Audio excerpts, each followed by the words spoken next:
Okay, here with EMF coach Kory Kahlandt. Coach, thanks for your time. I want to talk about your team, and obviously, I think everything starts and ends for you guys with Breckenschluter, and he has put up just ridiculous season as far as numbers are concerned. Clearly, he's very important to you guys, so I won't ask you how important he is, but how do you just say, hey man, we're gonna ride you and you go? Is that the message or what? Yeah, yeah. He always he'll ask what his carries were and everything. And as a former running back myself, I'm always like, it's yards per carry is kind of the big number.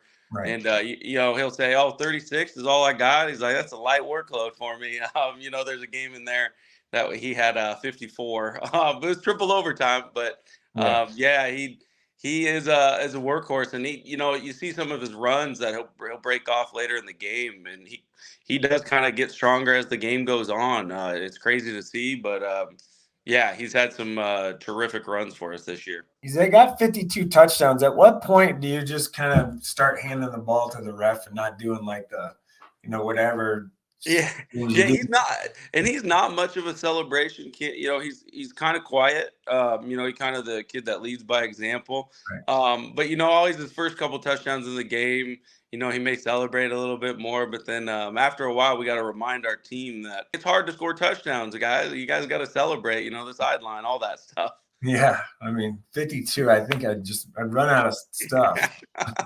So, Stanton's pretty good, and obviously, like quarterback can run it and he can throw it. Running back's good. They're both over 1,000 yards rushing, but they got a nice receiver that is averaging 33 yards a catch. How do you slow them down? Yeah, looking at their stats, they've put up some wild numbers and 10 yards per carry Yeah. rushing, and then their play action seems to hit you when you least expect it. And yeah, their tight end's got some speed. He's really fast. He may not be the biggest one that we faced, but he can also block well. He moves his feet really well. But having that quarterback running back duo, a team that was 11 man, just like Crofton was, and came down, ran the wing tee, and then came down and adapted it to 8 man with all that angle blocking and tight splits. Stanton will run the ball a little bit more outside on you, but really the key is just getting guys to point of attack. And not letting them down block you and wash you all the way down. But at the same time, you got to be ready for that hook block on the defensive ends, because if they get the ball outside, they got some guys that can really go. So that'll be the biggest thing for us stopping them. We're going to see similar plays that we saw last week, just with that wing tee type style that they brought down to 8 man. Just a lot of guys in the hole, including the quarterback. Kind of that spin pitch, and the quarterback does become a lead blocker, and he's a very capable blocker. He's kind of a bigger guy. He runs the ball really well, has some good vision and cutback. The run that he had last week against Sandy Creek at the end of the half was tough. They got two very capable runners, and they can hit you with that play action when you least expect it. What changes this week for you guys? Obviously, you have the extra day or days of practice. Have you kind of lighten the load at the beginning of the week, or what kind of, how have you walked your kids through, one, the week of practice, and then two, when you get to Lincoln, it's a little different now. Like, obviously, it's big stadium and kind of, the cool, oh my gosh, we're playing here stuff. What's the message been? Yeah, this week in practice, having those extra days has been nice for film, and not having to put everything in all at once. Having this, we don't have lights on our practice field, so it's helped out well that we can actually get out of there and still be somewhat light out. But as far as it goes, going to Lincoln, we're kind of preaching to the team. It's still just a football game. Yes, it's on a big stage. But I think in that first half, it'll be big. Whatever team can come out and it's not too big for them, just kind of getting our rhythm and not have that deer in the headlights type look. Just realize that it's another football game. I mean, just play football, have fun with it. You're playing the greatest game on earth, and have fun with the whole experience. But still, we're there to play a football game and there to win a football game. So it's kind of been our message to our guys, and it will be exciting. But we got to enjoy it as well. Yeah. All right, Coach. I appreciate it. Thanks for your time, and we'll see you on Monday. Yeah, thanks for all you do. Thanks for your coverage and everything. Yeah, we'll see you Monday, and go Bobcats. Okay, next up is Coach Dave Stoddard from Stanton. Coach Stoddard, appreciate your time. You're in the state title game, and you got to stop one guy, and that guy's pretty good, and that is Brecken Schluter, who is just a stud for EMF and basically touches the ball every single time they're on offense. How do you stop him? Yeah, I think you got to limit his big plays. I think it starts up front for them too. Their line, they're very fundamental. They play at a good pad level. They've seen multiple fronts this year, so they know how to block several things. So they've got a great line. The fullback does a great job leading up for him. And Brecken Schluter is a tremendous running back. He's got speed, power. He's got, he can cut back and make plays. So we kind of have to limit his big plays.